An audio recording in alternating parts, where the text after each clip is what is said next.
Hi, I'm coming to you today from the Phoenician Resort, which is one of multiple five-star resorts here in the Phoenix and Scottsdale area.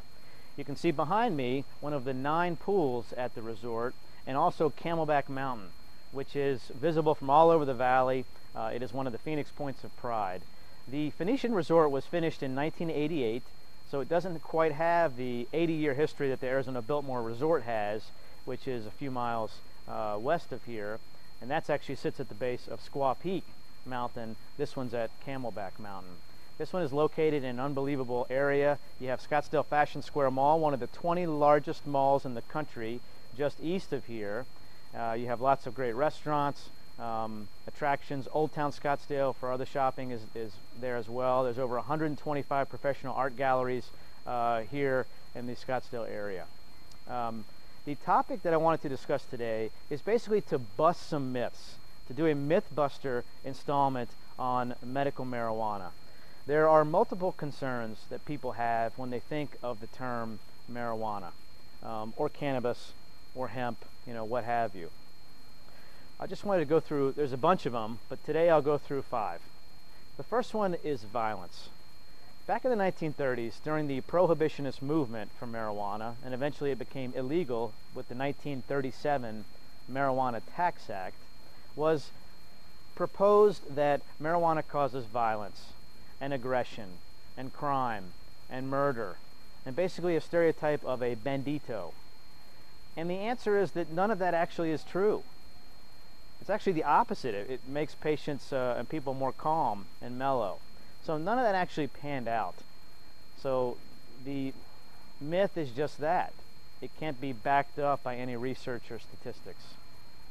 A second myth that needs to be discounted is addiction.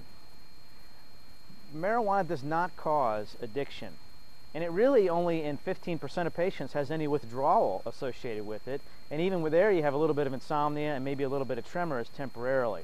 Nothing like what you see with narcotics, with a physiologic addiction along with huge potential for withdrawal. You do have maybe a psychological addiction where patients might think they have to smoke it in order to be calm or whatever it is, the benefit that they get from it. But there is no physical addiction. It's simply just that psychological. So that's a myth that needs to be discounted. It just doesn't happen.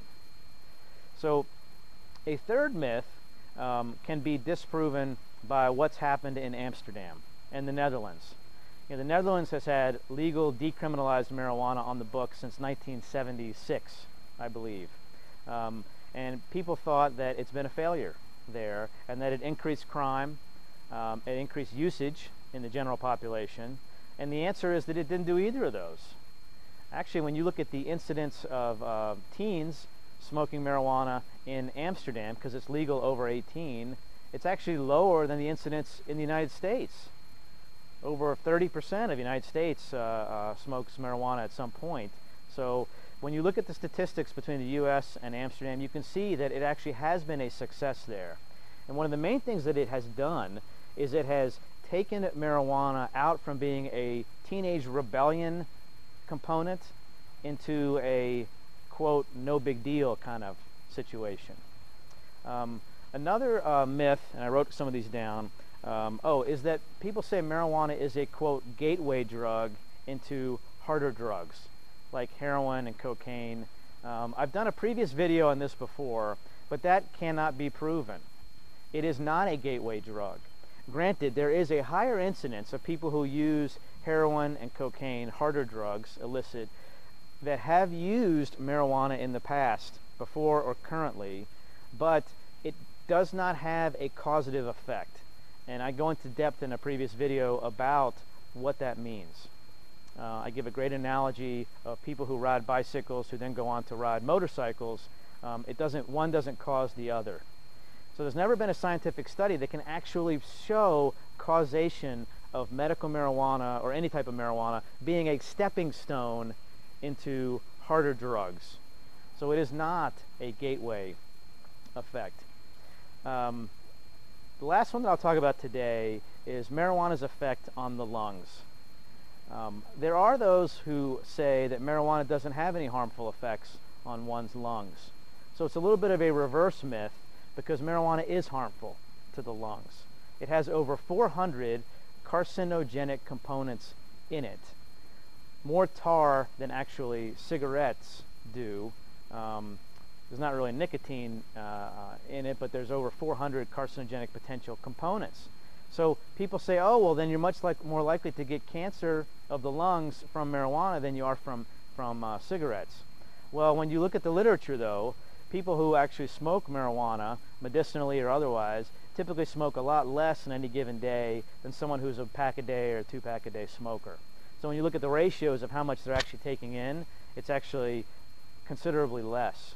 One way to avoid that altogether, if you're a medicinal marijuana patient, is to intake the cannabis THC through a vaporizer, where you take away the smoke component altogether. Anyway, that's my first installment of Mythbusters on medical marijuana. Visit us today on the web at www.arizonammc.com. Our doctors are licensed, compassionate, knowledgeable. They evaluate patients daily for medical marijuana and make sure about the qualifications, and then do certifications, and then our office assists patients with applying online to the state. It's not a simple process. You have to take a photo ID, you have to have your documents scanned in. We help patients with all of that and make it as simple as possible. Thank you very much. Have a great day.